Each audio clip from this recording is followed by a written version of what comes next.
अस्सलाम वालेकुम। Welcome to career 360।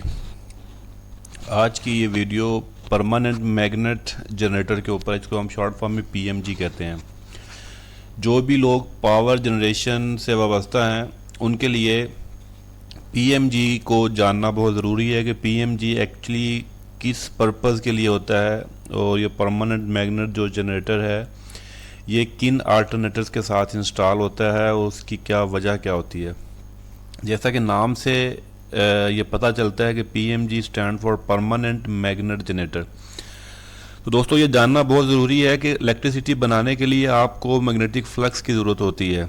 तो जहाँ भी आपने वोल्टेज जनरेट करने हैं वहाँ पर आपको मैग्नेटिक फ्लक्स चाहिए होता है। तो पावर जनरेशन में जो भी एक्साइटेशन सिस्टम होता है वहाँ पर इलेक्ट्रोमैग्नेट इस्तेमाल होते हैं। यानी हम जो इलेक्ट्रिक पावर दे के मैग्नेट बनाते हैं उसकी वजह से फिर मैग्नेटिक फ्लक्स जो है वो प्रोड्यूस होता है। तो परमानेंट मैग्नेट जो है ये इलेक्ट्रोमैग्नेट नहीं होता। तो यहाँ सिर्फ ये बेसिक फ़र्क है कि जितने दूसरे एक्साइटर होते हैं वो इलेक्ट्रोमैग्नेटिक जो इलेक्ट्रोमैग्नेटिज़्म की वजह से हम मैग्नेटिक फ्लक्स बनाते हैं वो जो बाउंडेड होता है या वो डिपेंडेड होता है आपकी इलेक्ट्रिक पावर के ऊपर। जबकि परमानेंट मैग्नेट जो जनरेटर होता है जो इसको हम पीएमजी कहते हैं इसका मैग्नेट परमानेंट होता है, ये परमानेंट मैग्नेट होता है। तो इसका जो मैग्नेटिक फ्लक्स है वो चेंज या तब्दील नहीं होता, वो कांस्टेंट रहता है, वो फिक्स रहता है, क्योंकि वो किसी इलेक्ट्रिसिटी सप्लाई या किसी इनपुट सोर्स के ऊपर डिपेंडेंट नहीं होता। तो इस मैग्नेटिक फ्लक्स की वजह से जो वोल्टेज जनरेट किए जाते हैं वो कांस्टेंट रहते हैं, वो किसी दूसरे सोर्स के ऊपर डिपेंडेंट नहीं रहते। इसलिए ये परमानेंट मैग्नेट जनरेटर इस्तेमाल किया जाता है। अब ये क्यों इस्तेमाल किया जाता है, ये कहाँ कहाँ पर इस्तेमाल करते हैं, कौन कौन से अल्टरनेटर्स में इस्तेमाल होता है और कौन कौन से एवीआरस में इस्तेमाल होता है, और आगे बेसिकली इसकी वजह क्या होती है इसको इस्तेमाल करने की। मेन जो मुद्दा है इस वीडियो में जिसको डिस्कस करने की कोशिश करूँगा आसान से आसान लफ्ज़ों में और इसको ईजीली कन्वे करने की कोशिश करूँगा कि what actually working of the permanent magnet generator in the alternator और power generation in power generation sector. तो पीएमजी को सेपरेटली एक्साइटेड भी कहते हैं कि सेपरेटली, क्योंकि एक सेपरेट सोर्स से एक्साइटेशन सिस्टम होता है उसको सेपरेटली एक्साइटेशन सिस्टम भी कहते हैं। इस हवाले से अगर मैं ये शाफ्ट जो मेन शाफ्ट है, जिस शाफ्ट के ऊपर आपका मेन रूटर जो होता है वाउंड होता है उसी शाफ्ट के ऊपर जो है वो पीएमजी लगा होता है बैक एंड के ऊपर, यानी सबसे पीछे।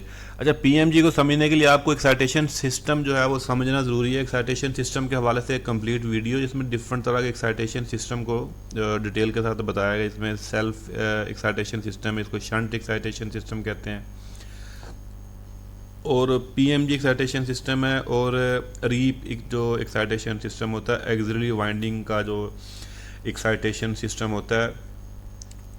अभी जो पीएमजी की बात हो रही है बेसिकली ये सिस्टम तो एक्साइटेशन सिस्टम ही है, एक्सपोर्टेड एक्साइटेशन सिस्टम है, एक सेपरेटली एक्साइट करने का निज़ाम दे जाता है। वरना जो शंट एक्साइटेशन सिस्टम होता है वो डिपेंडेंट होता है, उसको जो फीडबैक मिल रहा होता है, जो जनरेटर की जो सप्लाई होती है उसी के बेस पे ऊपर मिल रहा होता है उसको। आगे मैं आपको एक्सप्लेन करता हूँ किस तरीके के उसकी जो मेन रीज़न क्या होती है बेसिकली।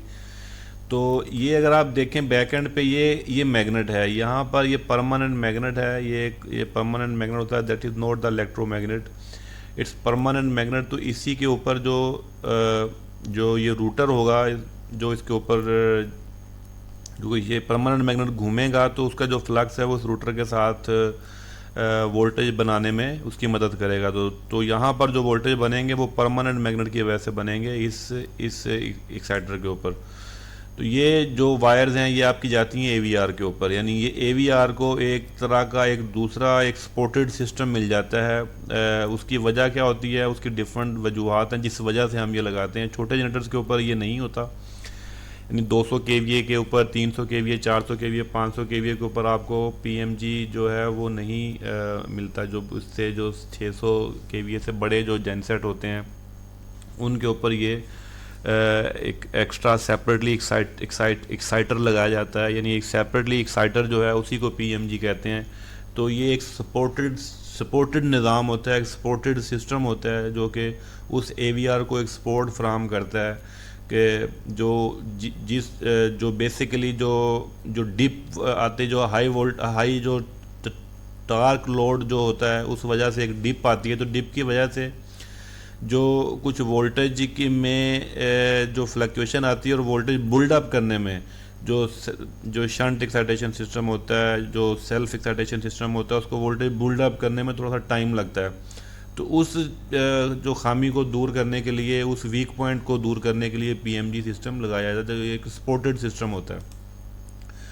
अगर आप इस ब्लॉक डायग्राम में देखें तो आपको यहाँ इजीली पता चलेगा मेन रूटर के ऊपर आपका मेन स्टेटर है, जिसके ऊपर मेन आपके वोल्टेज जनरेट होते हैं, जो कि 400 वोल्टेज जनरेट होते हैं। और ये एवीआर है। एवीआर का यहाँ पे रोल होता है कि एवीआर ये शंट एक्साइटेशन सिस्टम, जो कि स्टैंडर्ड एक्साइटेशन सिस्टम होता है, ये आपका जो स्टेटर एक्साइटर है उसको सप्लाई देता है इनिशियल एक्साइटेशन के लिए, जहाँ पे जिसको F1 F2 भी कहते हैं, X और XX भी कहते हैं।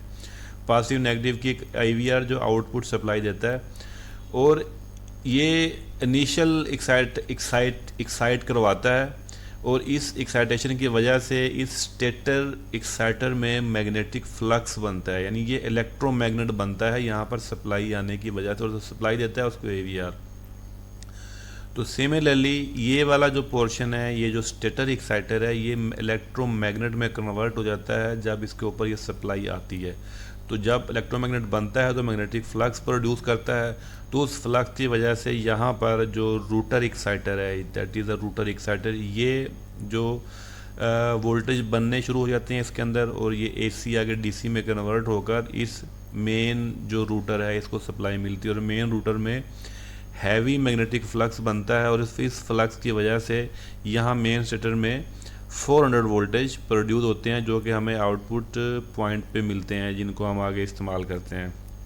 तो पॉइंट इज़ दिस कि इन्हीं आउटपुट वोल्टेज के जो है ये फीडबैक मिलते हैं वीआर को। अगर ये पीएमजी आप उतार दें एक लम्हे के लिए, आप पीएमजी समझें यहाँ पर नहीं है, तो इसी फीडबैक की बेस पे ये वोल्टेज जो है मेंटेन करता है एक्साइटेशन वोल्टेज, यानी ये एक तरह की इसकी इनपुट है, जिसको आप फीडबैक कह लें, इनपुट कह लें, सेंसिंग कह लें। इसी के रेफरेंस पे या इसी की इंफॉर्मेशन पे ये आगे आउटपुट को मैनेज कर रहा होता है। तो जब जनरेटर के ऊपर लोड आता है, जब टार्क लोड आएगा, यानी सडन लोड आप कह लें, कोई हैवी मोटर्स चलती हैं या दूसरा कोई भी लोड कह लें, तो उस टार्क लोड के आने की वजह से कुछ वोल्टेज डिक्रीज़ होंगे, डेफिनेटली वोल्टेज डिक्रीज़ होंगे। 400 वोल्टेज चल रहे हैं तो वो 390 या 380 तक हो सकते हैं, that is called voltage dip. तो वो जो वोल्टेज डिप आती है वो कुछ इक्विपमेंट के लिए सेंसिटिव होती है, तो जैसे कुछ यूपीएस होते हैं या कुछ और लोड होता है, तो वो ट्रिप करने का ख़तरा होता है उनका, उस लोड का। तो उसको वोल्टेज डिप जो आती है वो रिकवर तो हो जाती है, क्योंकि जैसे ही यहाँ पर 380 वोल्ट होंगे ड्यू टू टार्क लोड की वजह से, तो ये फौरी तौर पर एक्साइटेशन वोल्टेज बढ़ाएगा। अगर यहाँ पर 11 वोल्ट है तो ये 12 वोल्ट कर देगा उसको। तो ये इस वोल्टेज बढ़ाने का जो गैप होता है, जो दुरानिया होता है, उस दुरानिये में कुछ चीज़ें आपकी ट्रिप कर सकती हैं। तो इसलिए ये पीएमजी ये इसका मुतबादल रोल प्ले करता है, ये इस एवीआर को यहाँ पर जो है वो सप्लाई दिए रखता है, एक अल्टरनेट फीडबैक यहाँ पर दिए रखता है उसको, ताकि इसके ये वोल्टेज डिप वाला जो एलिमेंट है वो ना आए। तो वोल्टेज आपके 380 के बजाय वो 398 हो सकते हैं, तो वो उसके ऊपर वोल्टेज डिप नहीं आएगी इसकी वजह से। तो ये एक सपोर्टिव सिस्टम है बेसिकली, ये एक जो एक्साइटेशन सिस्टम का एक सपोर्टिव निज़ाम है जो इसको सपोर्ट करता है मेन एक्साइटेशन सिस्टम को। तो यही मेन कॉन्सेप्ट है इस पीएमजी के इंस्टॉल करने का। तो ये एवीआर, जितने भी एवीआर होते हैं जिसको ऑटोमेटिक वोल्टेज रेगुलेटर कहते हैं, इसमें पीएमजी की भी आउटपुट होती है अब, और इसमें दूसरी जो आउटपुट तो होती ही है, इसमें पीएमजी की प्रोविजन भी होती है। मोस्ट ऑफ द एवीआर के अंदर पीएमजी, कुछ नॉर्मल छोटे एवीआर होते हैं तो उसके अंदर पीएमजी की ऑप्शन नहीं होती। तो ये देखना ज़रूरी होता है कि इस एवीआर में पीएमजी की ऑप्शन है या नहीं।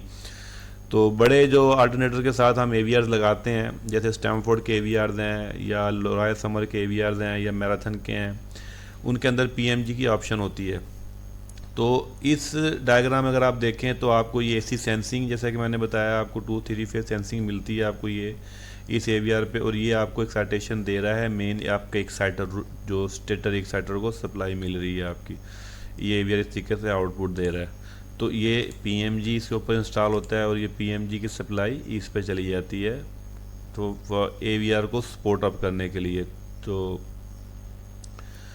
एक तरह का सेपरेट पावर सप्लाई सोर्स होता है AVR को, यानी AVR को एक सेपरेट सोर्स दिया जाता है। ये वाला सोर्स बेसिकली क्योंकि लोड के साथ डायरेक्टली कनेक्ट होता है, तो लोड की वेरिएशन की वजह से, नॉन लीनियर लोड की वजह से, हार्मोनिक्स की वजह से इसके ऊपर, इस सप्लाई के ऊपर डिप आती है, फ्लक्चुएशन आती है, तो उस वजह से इस AVR की ये वाली आउटपुट भी डिस्टर्ब होती है।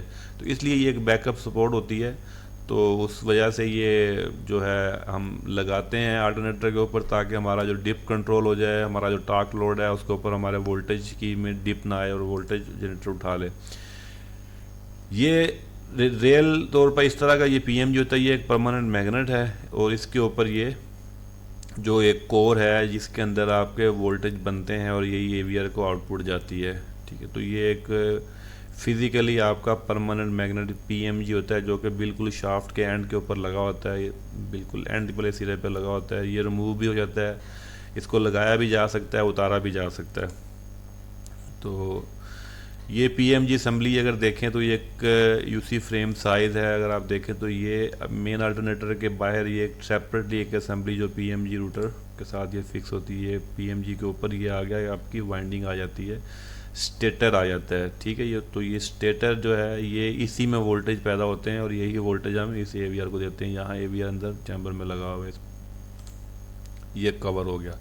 तो ये वाला जो हिस्सा है ये एक एक्स्ट्रा हिस्सा आ जाता है, यानी जिन अल्टरनेटर में जो PMG नहीं होता उसमें ये हिस्सा नहीं होगा। तो ये क्या होता है कि इससे अल्टरनेटर का साइज़ भी बढ़ जाता है, वेट भी बढ़ जाता है इस PMG के ऐड करने की वजह से। बेनिफिट तो है, उसके साथ साथ दूसरी चीज़ें भी हैं जिसमें कॉस्ट आ जाती है, वेट आ जाता है, ये चीज़ें आ जाती हैं उसमें। अगर ये दूसरा HC फ्रेम की बात करें तो इसके अंदर आप इस तरह से देख सकते हैं,